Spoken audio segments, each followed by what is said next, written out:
Lahat kayo, NBI, AFP, you really want it messy, bloody. Ganun ba? Again, naulit na naman itong NBI. Imbis sa harap kayo pumasok, imbis na magpaalam kayo, mag-coordinate kayo, pepwersahin ninyo kuhanin si Bato. With utter disregard sa institusyon. Sinabi na nga sa inyo, may Senate custody na eh. Wala, binaliwala nyo. May papalakas sa loob nyo. Sino? Presidente ng Pilipinas. Sino? Si Matibag lang? Di kayang gawin ni Matibag yan na siya lang. Sinabi nga ni Matibag nasabi ni Amy instruction sa Presidente at all costs, kunin nyo na si Bato. Diba? Sakay na yung aeroplano. At all costs, kunin nyo si Bato kahit may mamatay. Imagine yung ganong instructions. Malinaw ang commander's intent. Saan nagkabali? Buti may aplas ka. Buti may OSAA. Buti may Marines doon. Buti may PNP doon. Hindi mga pulis patola. Palaban din. Yun yung pagka yung tao solid na buo ang kalooban na dapat kayo mga kababayan, buo ang kalooban nyo. With utter disregard for personal safety na may uuwi ang kapampamilya, may uuwi ang ganyan, pero iniisip mo yung objective mo. Both groups, yung NBI, ganun din. With utter disregard for personal safety. No. Lulusob pala, putyaragis. Pero kung kunyari malinaw yung commander's intent at all costs, at kahit may mamatay, ayun, backfire. Backfire yun. Stress ko. Kaya, pagka yung order may pagka-illegal, bordering on illegal, base do sa alam ng mga tao, base sa karakter ng mga tao, base sa experience, training, kinalakihan ng mga tao, in this case, NBI, alam nila at the back of their head na pagka in-under siege mo yung Senate, pinaligiran ninyo, etc., operatan ninyo, at pupwersahin yung kuhanin si Bato, alam nyo, tagilid kayo ron. Yari kayo doon. NBI, papatupad kayo ng batas. Tapos ganyan ang gagawin nyo. Talo kayo ron.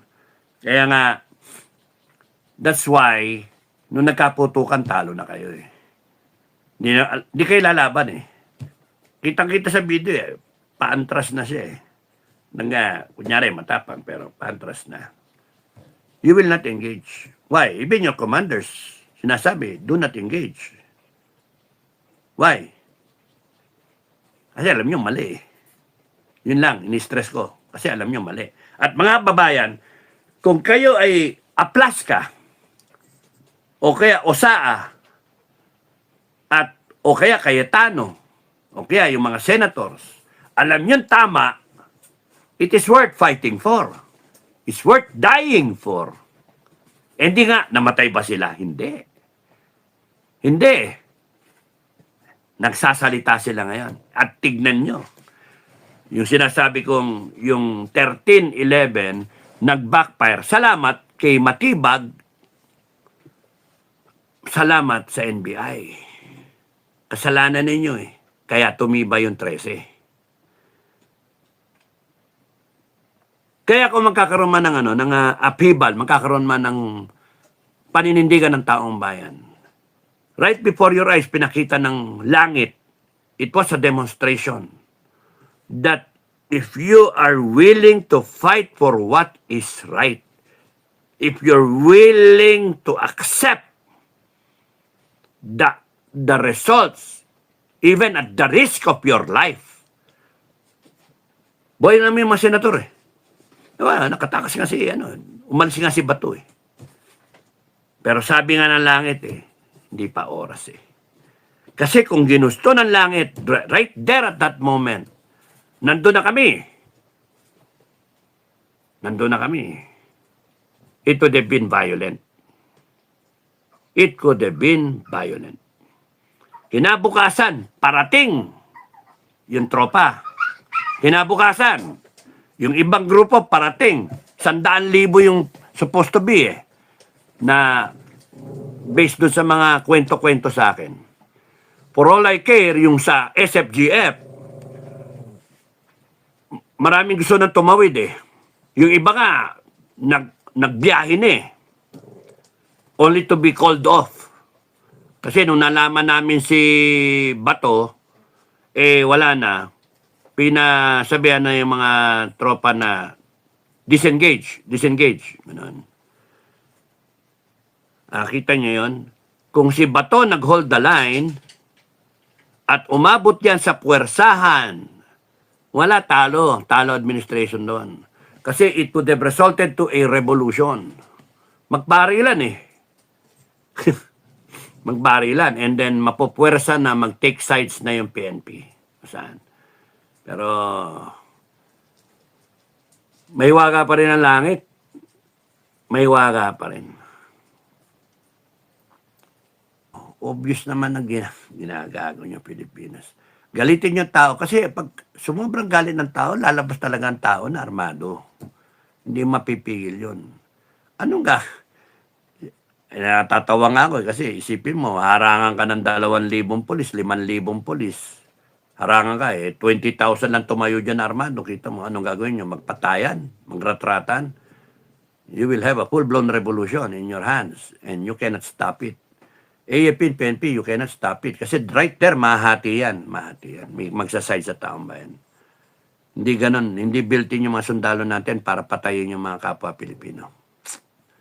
Not that way. So, one has to give. Kaya nga, ay nako, itong mga to kasi natatakot sila. Patapos na yung oras nila. Yun. Takot sila. Ano ang gagawin? Iko-commission nyo yung ano? Wala nga pera Wala nga pera. Iko-call to active duty nyo yung active service yung mga reservists. Sinong gustong mamatay dyan sa Mindanao? Ay, nako, kaya nga, laki ng problema nitong gobyerno to. Ang ano nyo, patapos na kayo. You had 4 years that you should have served the people well.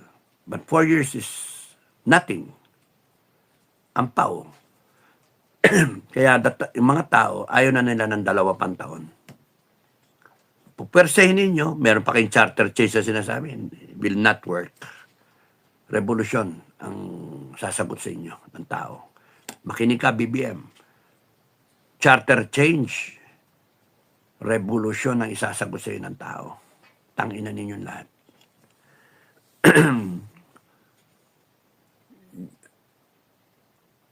Power. My love, sir, another Torre KOJC siege. Hindi nga nangyari. Kasi nga merong matibay si Aplaska. Magaling yung si Aplaska. Commander Na? Alam niya by experience. Hasa na sa ano yan Hasa yan sa combat. Si Aplaska. Magaling nag-decide siya kung hindi niya ginawa yon tapos mahina, pasok yung NBI armado, tapos lay down your fire. Ay, puta. Yung mga nandun sa Senado, hindi papayag yun ng gano'n. Pupunta na, ilan lang kayo paporma-porma kayo yung pumapasok. Dedepensan talaga nila yung Senado. Wala sa lugar yung NBI. Kaya kita mo naman wala sila sa lugar. Kita nyo mali Kasi nagsisinungaling Ba't sila doon dadaan? Pwede naman sa harap Pagpipilitan yung huhulihin by all ko. Sino may gusto nun? Si Matibag o si Marcos? Yan nga, dapat imbestigahan yan. Tas hugas kamay si Marcos. Ba't hindi mo tanggalin si Matibag? Kasi kung hugas kamay ka, hindi ikaw ang nag-uutos niyan, sino? Si Matibag. Sino ba mag-utos sa NBI? Si Matibag. O DOJ. O sino? Then you have to remove them, Marcos. Hindi kinukonsinti mo. Ibig sabihin, ikaw talaga ang nag-utos. Ikaw talaga. Sige pa, maintain mo matibag. I-maintain mo si matibag, huwag mong tanggalin. Tingnan natin. Sira ka sa taong bayan. Sirang-sira ka. Lalo nagagalit ang tao sa'yo. Kasi ginagamit mo yung mga NBI, binaboy mo rin ang NBI. Lahat ng hawakan mo, Marcos, binaboy mo. AFP, PNP, ngayon NBI. Maraming kasinungalingan. Nagsalita presidente, hindi mo malaman kung paniniwala o hindi. Tingin ko sinungaling eh.